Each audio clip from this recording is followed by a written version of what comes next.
Baik, Assalamualaikum warahmatullahi wabarakatuh. Saya atas nama Suciana Ramadhani, NIM 2003219 dari kelas D. Di sini saya akan menjawab atau menjelaskan tentang jenis rak penyimpanan rekam medis dan sistem penyimpanan rekam medis. Langsung saja. Pengertian ruang penyimpanan. Ruang penyimpanan berkas rekam medis yaitu ruangan yang menyimpan berkas rekam medis pasien yang telah selesai berobat di rumah sakit. Di ruang rekam medis, petugas rekam medis bertanggung jawab penuh terhadap kelengkapan dan penyediaan berkas yang sewaktu-waktu dapat dibutuhkan oleh rumah sakit. Petugas harus betul-betul menjaga agar berkas tersebut tersimpan dan tertata dengan baik dan terlindung dari kemungkinan pencurian berkas atau pembocoran isi rekam medis. Departemen Kesehatan Republik Indonesia 1991. Lanjut, dalam kegiatan penyimpanan dan pengembalian agar pelaksanaan dapat disimpan dan diambil kembali dengan cepat dan tepat, dapat dipelihara atau disimpan dalam waktu yang lama agar tidak cepat rusak serta ketersediaan tempat penyimpanan rekam medis bagi pasien baru di tahun-tahun yang akan datang berobat ke rumah sakit umum daerah akan membutuhkan tempat penyediaan yang memadai jika dilihat dari jumlah kunjungan pasien baru maupun kunjungan pasien ulang tiap tahunnya yang cukup besar.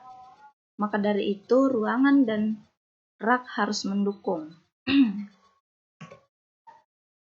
Selanjutnya, rak terbuka, open shelf unit. Model lemari ini biasanya memiliki 4-5 rak susun tanpa pintu.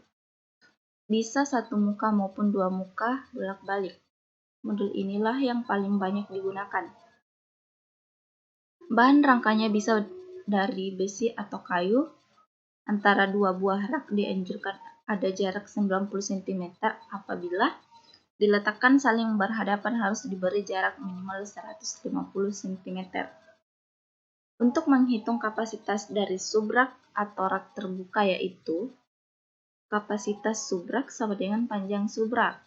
Ketebalan rata-rata berkas rekam medis menentukan jumlah kebutuhan rak penyimpanan berkas rekam medis. Menurut International Federation of Health Record Organization, metode perhitungan jumlah rekam medis.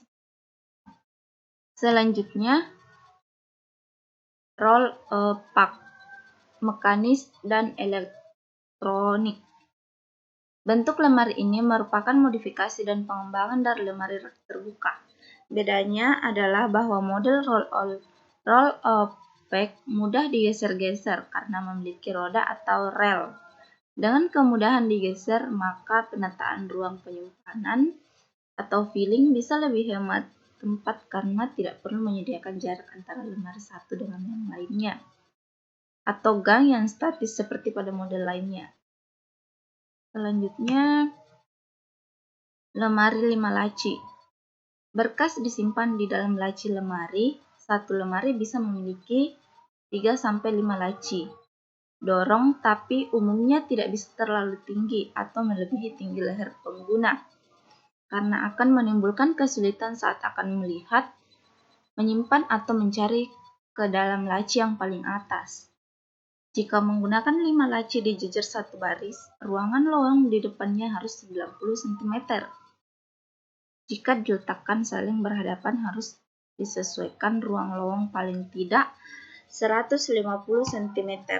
Untuk memungkinkan membuka laci tersebut, lemari laci memang tampak lebih rapi dan rekam medis terlindung dari debu dan kotoran dari luar. Jarak antara dua buah rak untuk lalu lalang dianjurkan selebar 90 cm. Jika menggunakan jari 5 laci satu baris, ruangan lowongan di depannya harus 90 cm. Jika diletakkan saling berhadapan, harus disediakan ruang lowong paling tidak 150 cm untuk memungkinkan terbuka laci-laci tersebut. Lemari 5 laci memang tampak lebih rapi dan rekam medis terlindung dari debu dan kotoran dari luar. Namun satu pemeliharaan kebersihan yang baik akan memelihara rekam medis rapi dalam hal penggunaan rak-rak terbuka. Yang keempat, mobile file. Lemari penyimpanan berkas berjenis ini memiliki roda dan berdiri di atas sebuah rel sehingga mudah untuk menggesernya atau menggerakkannya. Mobile file merupakan jenis lemari arsip modern yang dengan kapasitas besar karena mempunyai fleksibilitas tinggi dalam hal ini ukuran, warna dan jumlah untuk mengakomodasi penyimpanan berkas dalam jumlah besar pada ruang yang terbatas. Yang kelima, filing cabinet. Anda juga menyimpan berkas dengan menggunakan filing cabinet. Lemari arsip jenis ini biasanya terbuat dari bahan logam baja sehingga memiliki ketahanan yang cukup baik. Terdapat beberapa laci atau partisi untuk menyimpan dokumen dalam jumlah yang banyak. Selanjutnya yaitu sistem penyimpanan rekam medis atau filing system. Sebelum menentukan sistem yang akan dipakai, perlu terlebih dahulu mengetahui bentuk penyimpanan yang diselenggarakan di dalam pengelolaan rekam medis. Ada dua cara penyimpanan berkas di dalam penyelenggaraan rekam medis, yaitu sentralisasi dan desentralisasi.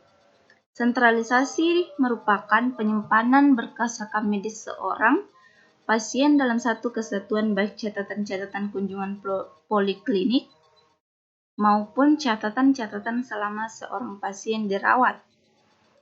Penggunaan sistem sentralisasi memiliki kebaikan dan juga ada kekurangannya. Kebaikannya yaitu mengurangi terjadinya duplikasi dalam pemeliharaan dan penyimpanan berkas rekam medis, mengurangi jumlah biaya yang digunakan untuk peralatan dan ruangan, tata cara dan peraturan mengenai kegiatan pencatatan medis mudah distandarisasikan, memungkinkan peningkatan efisiensi kerja petugas penyimpanan, mudah untuk menerapkan sistem unit record. Kekurangannya yaitu petugas menjadi lebih sibuk karena harus menangani unit rawat jalan dan unit rawat inap. Petugas penerimaan pasien harus bertugas selama 24 jam. Dan desentralisasi yaitu terjadi pemisahan antara rekam medis poliklinik dengan rekam medis penderita dirawat. Berkas rekam medis rawat jalan dan rawat inap disimpan di tempat penyimpanan yang terpisah. Kebaikannya yaitu efisiensi waktu sehingga pasien dapat pelayanan lebih cepat. Beban kerja yang dilaksanakan petugas lebih ringan. Selanjutnya kekurangannya yaitu terjadi duplikasi dalam pembuatan rekam medis. Biaya yang diperlukan untuk peralatan dan ruangan lebih banyak. Secara teori, cara sentralisasi lebih baik daripada desentralisasi. Tetapi pada pelaksanaannya tergantung pada situasi dan kondisi masing-masing rumah sakit. Hal yang mempengaruhi yang berkaitan dengan situasi dan kondisi tersebut antara lain, karena terbatasnya tenaga yang terampil, khususnya menangani pengelolaan rekam medis. Kemampuan dana rumah sakit, terutama rumah sakit yang dikelola oleh pemerintah daerah, penggunaan sistem sentralisasi merupakan sistem yang paling tepat untuk dipilih, mengingat pelayanan akan mudah diberikan kepada pasien. Terima kasih. Sekian, Assalamualaikum warahmatullahi wabarakatuh.